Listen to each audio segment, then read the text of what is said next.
Cara, eu acho que as urnas foram fraudadas mesmo. Eu acho que, na real, o Lula foi eleito no primeiro turno. É polêmico dizer o óbvio, mas assim, chega a ser inocência pensar que as urnas precisaram ser fraudadas no Brasil pro Lula ganhar. Me surpreende ainda que tenha tanta gente pensando que o país onde a MC Pipoquinha é tratada como deusa, enquanto várias professoras que deram a vida pra proteger os seus alunos em atentados são esquecidas, não elegeu mesmo um condenado por corrupção em todas as instâncias. Cara, o país onde o bandido sai primeiro da audiência de custódia que o policial, o país onde todo caminhão que tomba é saqueado, o país onde as pessoas não podem ver um erro numa promoção de uma empresa que já querem tirar proveito, o país onde o fulano vai na Zara só pra ficar procurando preço em euro pra levar roupa de graça, não tem a mínima chance de dar certo. Metade do Brasil realmente mereceu o Lula, bicho. Lula é o pai dos pobres mesmo, mas é aquele pai que chega bêbado em casa, bate na mulher, xinga os filhos, gasta todas as economias de casa pra comprar pinga e quando é preso ainda chama a esposa de louca. O Brasil é a eterna mulher de malandro, né? Então o PT se elegeu em 2003, se elegeu em 2006, se elegeu em 2010, se elegeu em 2014,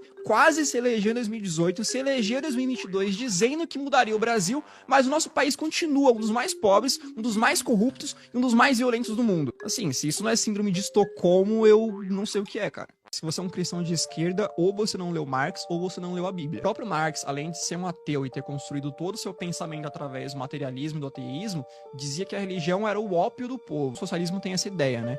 De que a religião, principalmente o cristianismo, é uma arma que a burguesia encontra para manipular a tal classe trabalhadora e fazê-la acreditar numa busca constante e idealizada pela felicidade, além de servir para manter os mais pobres obedientes. Essa é a tese dessa galera. Os preceitos de não matarás e não roubarás, que são muito caros para nós cristãos, não passam de conceitos deturpados de bondade para essa galera. Não à toa, por exemplo, o Lenin tinha vários ensinamentos de matar, de usar o terror como arma política, de usar o terror e a morte como arma revolucionária. Marx dizia abertamente que a família, um valor muito caro também importante para todos os cristãos, presente na Bíblia, era uma instituição capitalista e opressora que deveria ser destruída. Todos os países onde a esquerda avançou, seja com governos progressistas ou de fato com revoluções, perseguiu de alguma forma católicos e evangélicos. Basta ver o que está acontecendo agora, infelizmente, na Nicarágua, onde um grupo de freiras brasileiras, por exemplo, foi expulso do país depois da milícia do Daniel Ortega, aliado do Lula,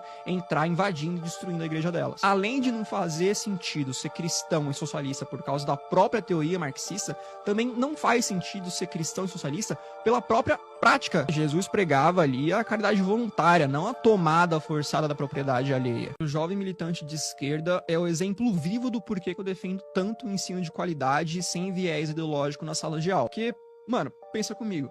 Se uma criança tem aula de português sem propaganda ideológica, ela cresce sabendo que ele já é um pronome neutro e que ele não passa de um delírio de militante carente por atenção. Se uma criança tem aula de educação financeira, ela cresce sabendo que dinheiro não dá em árvore e que só enriquece quem trabalha, administra bem o próprio dinheiro e que não vai ser nenhum político caridoso que vai tirar ela da lama. Só aí, com essas duas coisas, o picanheiro da república vai perder uns 10 milhões de votos, pelo menos. Se uma criança tem aula de ciências e não uma cartilha ideológica, ela aprende que mesmo se você se mutilar e chilicar muito no Twitter, você vai continuar sendo um homem biológico ou uma mulher biológica, e que no final só existem dois gêneros, feminino e masculino. Se uma criança tem aula de matemática e não uma aula de afromatemática, sei lá o que é isso, ela vai saber que a economia não é um jogo de soma zero e que os bilionários não são os culpados pela miséria no mundo. Se uma criança tem uma aula de história de verdade e não um palanque ideológico no lugar da lousa, ela cresce sabendo, por exemplo, que países socialistas, todos eles terminaram da mesma forma, com genocídio, com fome, com ditadura e com morte. E se crescer homossexual,